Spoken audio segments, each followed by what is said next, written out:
of students in class would actually enrich the perspectives that we have. So that's another way we are thinking of kind of changing the profile of students coming in. One of these side products of that will be growth and size. The goal is not growth. Goal is really improvement in quality. Growth will be a side product. Exec-Ed, I just mentioned, we are significantly expanding. So that is going to grow very dramatically. For a very long time, one of the things that we've been very proud of at IIM is it's a school of management, not business. So it's business, but also we care about public policy a lot. We have just got a very significant commitment from someone. We'll be again announcing this in early January, which will allow us to set up a school of public policy at IIM.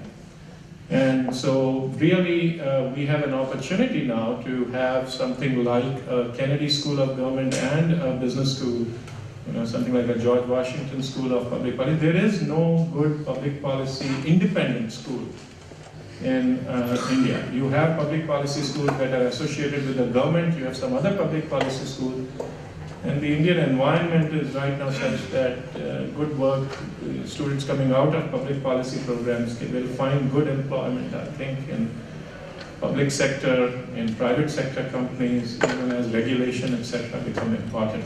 It will also make this distinction between public policy and business clearer, sharper. We already have faculty doing work in that area. So we will grow in the public policy space as well. And I'm sure there are some others, but in the Q&A we'll come to that. I just wanted to give you a flavor of what we are doing and what our priorities are. Let me just turn to Arvind and see if Arvind you'd like to add a couple of sentences or perspective, and then we'll go to Q&A. Just want to reiterate those three: connect, nurture, and grow, and maybe share a few details to buttress the points. So on the connect part, in the last year, we've been to Bombay, Delhi, Hyderabad, and Chennai. Going to Pune in January, and then back to Bombay again. Bombay we've already been 3 times. Also London, New York, Chicago, Bay Area, Singapore, Dubai twice. That's over the last 12 months, and we plan to repeat this. We want to reach out to each one of the alumni chapters at one or more of their events. Working with the alumni chapters also to create a global alumni council. And very shortly you should be receiving some communication on the global alumni council. On the nurture part and the community part, I just want to reiterate that point that compared to the times when we were here, faculty are indeed a lot more stretched. So to recreate some of the same atmosphere that we have in terms of pastoral care, in terms of the reflection time for both faculty and students, it's critical for us that we grow the faculty and the compensation as we go forward. And on our fundraising, I think we've done reasonably well, but we want to do much better. We are kind of learning as we are going along, because for a very long time we had not actually looked at that in any systematic fashion. And part of the reason why Anjum is here, why another gentleman, Ajit Motwani, is here working with me in the office, is that we've started recruiting professionals to help make it into a more systematic and goal-oriented. When I said that on my FB post, Saroja was the first one to respond, saying, yeah, that's the critical part, becoming a little more systematic and goal-oriented. So we're trying to do that. In fact, hopefully the operation will expand a little more, and we will be reaching out to you a little bit more. We're very mindful that we don't want to be intruding too much into your daily professional and personal lives, but we do want to reach out a lot more and connect in any way possible, whether it is through your guest faculty, whether it is through offering courses. People like Jerry Rao, Rama Bijapurkar, Sushil Changyani, some of you guys might know. They've offered full courses, and we want many more of you to come. Of course, we want you to contribute money as well. That's one part of the entire government. In a sense, we want to engage, we want to see how we can contribute more to you, and how together we can work to take this institution that we are all so proud of to greater heights. see if there are, thank you. Any questions or observations, we'd be very happy to address them.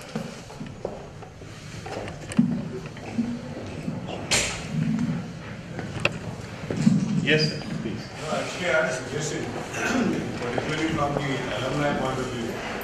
And this is coming from some of the IITs who have been practicing this. They actually have an alumni association with office bearers and elected office bearers who actually are really sort of a board of directors, you can call it, for the alumni association. I mean, they really are active in terms of keeping the whole global alumni, since you mentioned that global council. I think it will have a better focus, and activities are actually chalked out in much more to involve the alumni, not only in fundraising but also various other issues related. So I think this is just a suggestion from my side. It could be something which could be helping connect the alumni much better. That is exactly the direction we are going in. I hope to accomplish it within the next 6 months. Question around development and fundraising. It seems to me that one is almost apologetic about fundraising when it comes to IIM Ahmedabad compared to the practices in, let's say, the US or elsewhere. How do you see this changing over the next few years, and how are you going to get more aggressive about this? Because when I hear some of the targets that you have, I mean, honestly, they're very modest in the context of global endowments and chairs and that kind of thing. So if you can speak to that a little bit. Right. No, so we are not going to be modest about it. So please, if you have something to contribute, do that.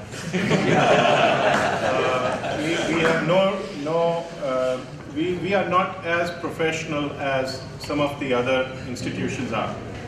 We look in awe at how well-oiled some of their development machines are. Arvind and I sit down and joke about, for instance, a student getting an admission in a school which will stay unnamed. And before the student went to the school, their parents got a visit from their development officer.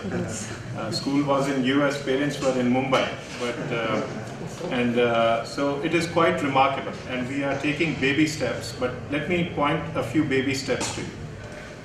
First baby step is a recognition amongst us that alumni want to contribute.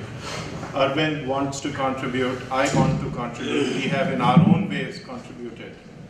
And when we talk to alumni, there is a great desire to contribute. So one is that recognition, that it is not that this is something addressing a desire on the part of them. And there are different ways to contribute money, that's one. Second is, there's been this rumor going around or story going around that if you contribute to IMA, that money could be easily taken by the government. It is susceptible to being expropriated by the government. So we've actually gone to the government and got their their confirmation that it won't be. And we've gone to the top law firm in India and got their kind of opinion that the way we have structured it, it cannot be expropriated. Third thing we have done is we have offered naming rights to people who are contributing.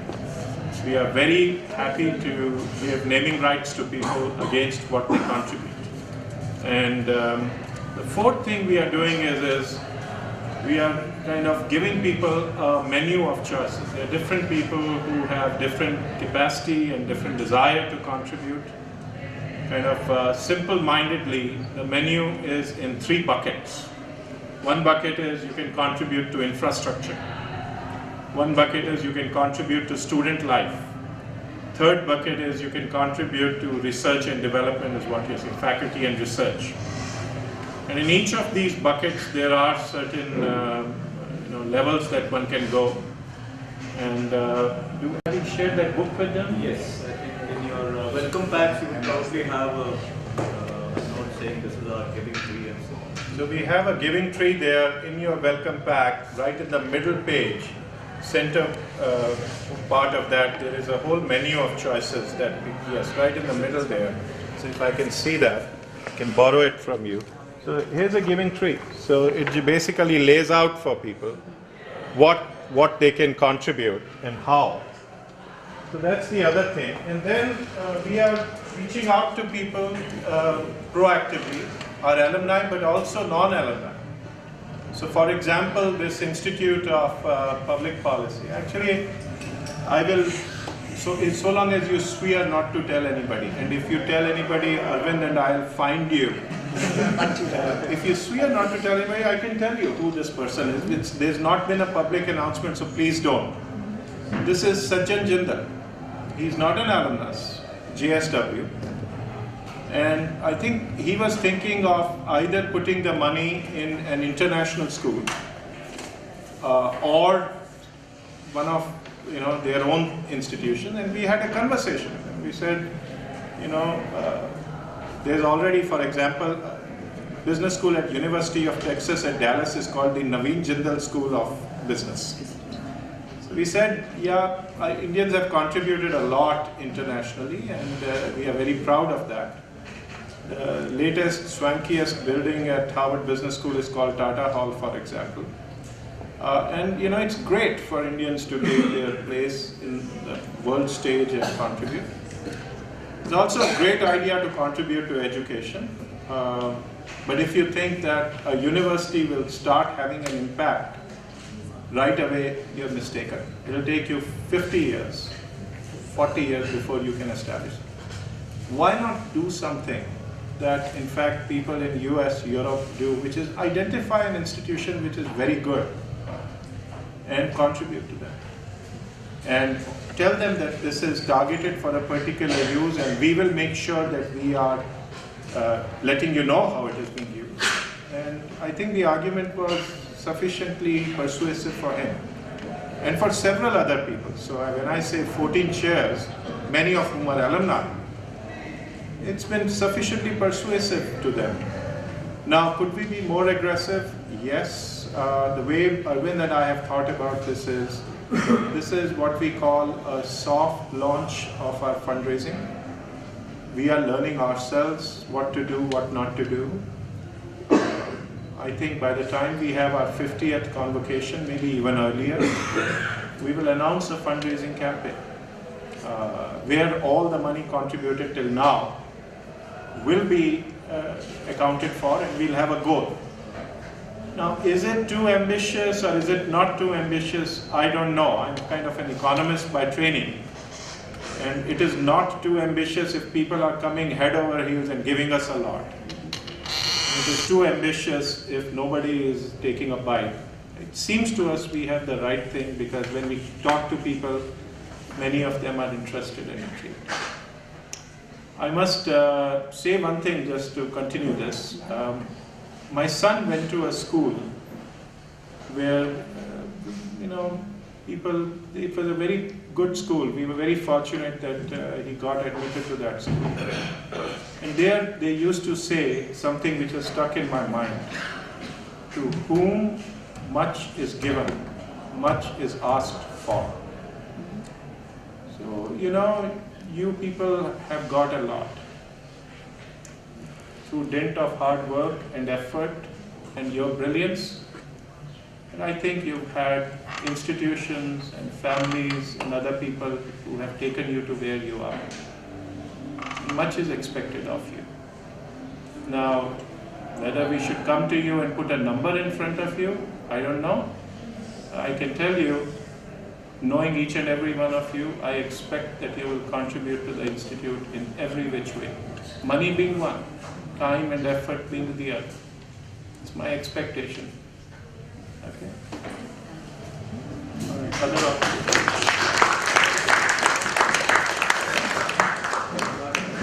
corporates in India now have to mandatorily contribute to CSR. Yeah. Do contributions to IMA 45%? Particularly infrastructure contributions are CSR. In fact, we went to Ministry of Corporate Affairs and got them to make a special note saying, if you contribute to conservation and restoration of IMA, we confirm it is CSR proof.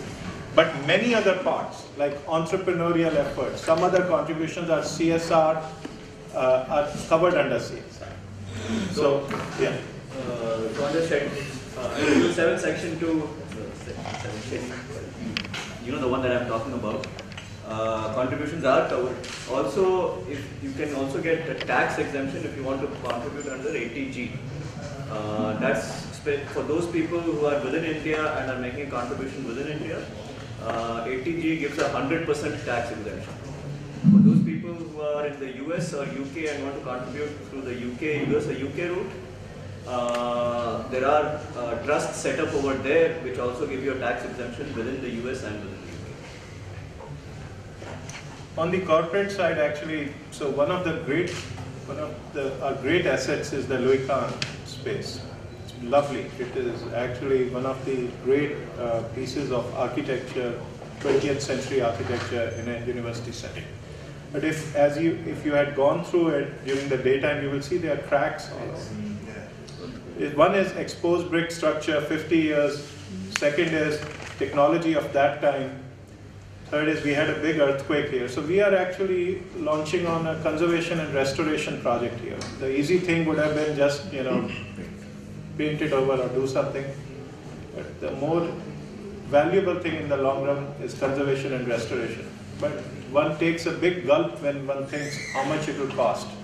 50 to 75 crores.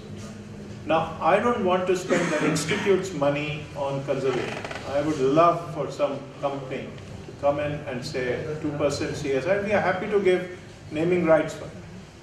Restoration done thanks to Hindustan Petroleum or whoever, Tata Group, whatever. You mentioned the institute's trust going from creating managers to business leaders. And also in terms of entrepreneurship, what's it the institute doing? And I'm not sure the entrepreneurs are made at institutes, that's a different part. But in terms of at least putting a seed into students' mind about entrepreneurship, because I think future jobs need to be created by entrepreneurs. So we are laggards, like most business academics are. We actually see what our alumni are doing and we say, oh, we must be teaching them this. So a lot of our alumni have gone on to become extremely successful entrepreneurs. The entrepreneurial bug has bitten them. So a few years ago, we actually set up CIIE, Center for Innovation, Incubation and Entrepreneurship. We also heard from some of the entrepreneurs in India that one of the main concerns they have is lack of appropriate ecosystem around them to nurture entrepreneurs.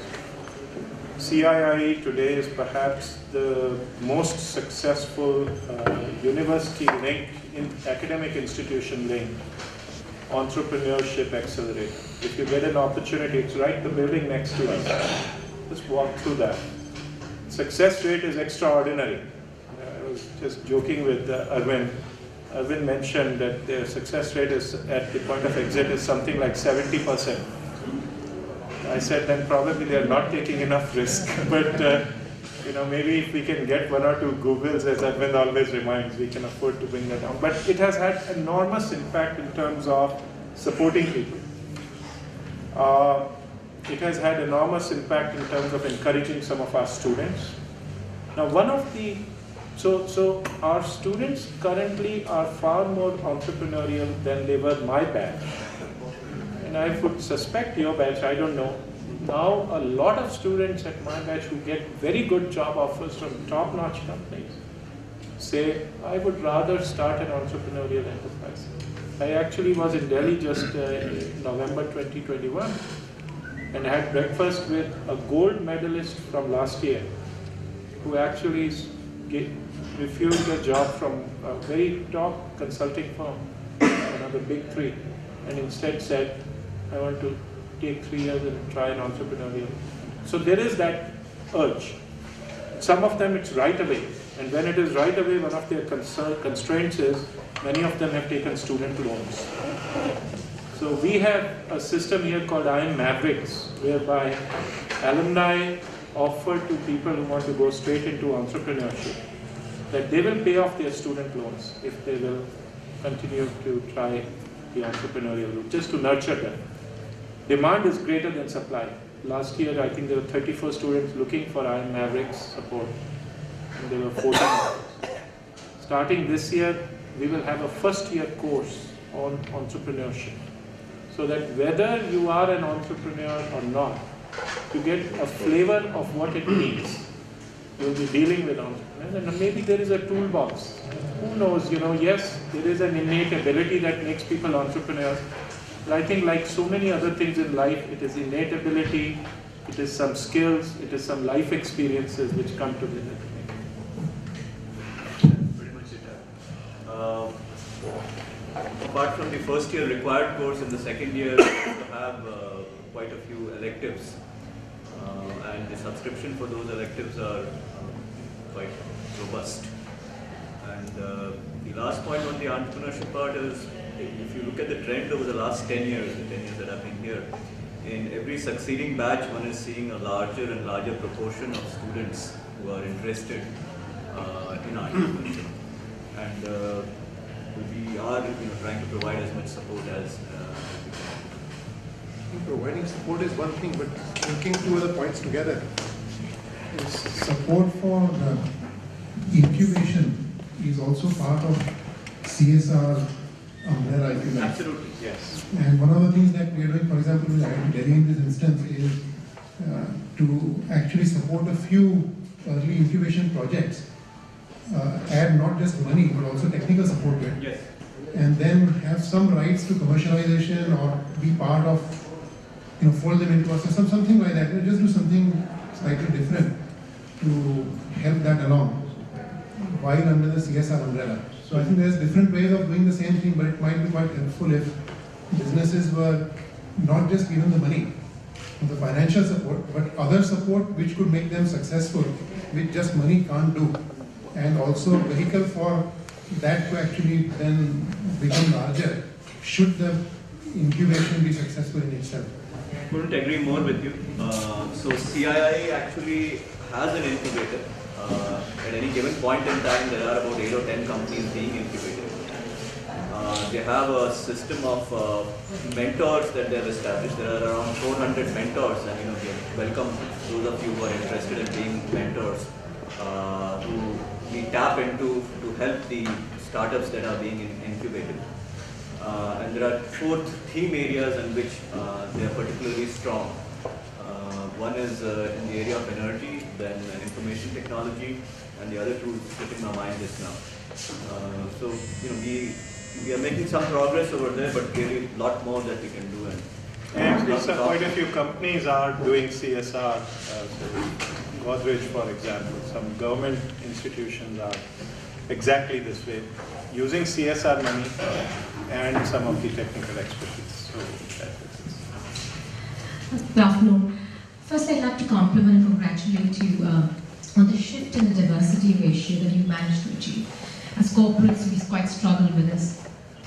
The other area of struggle we have is really, we manage to recruit women, but they don't really go up to the top.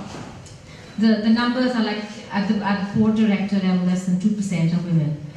I wonder if somehow you can partner with corporates, because women empowerment is a huge priority for many of us.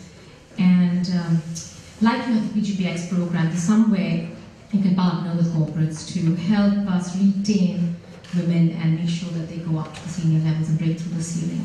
we have several faculty members who are very passionate about this. And you probably know Professor Deepti Bhatnagar, who retired this year but still is linked closely with us.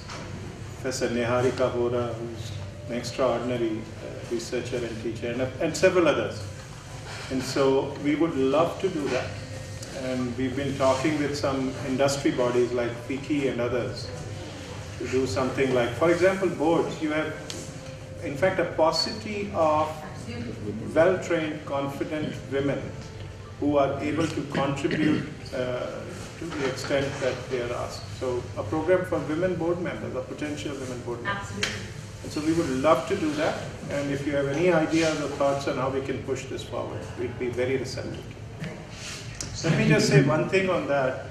We feel very strongly, I feel philosophically very strongly, that while we should create all opportunities for people with different experiences and backgrounds to come in, we should have no quotas.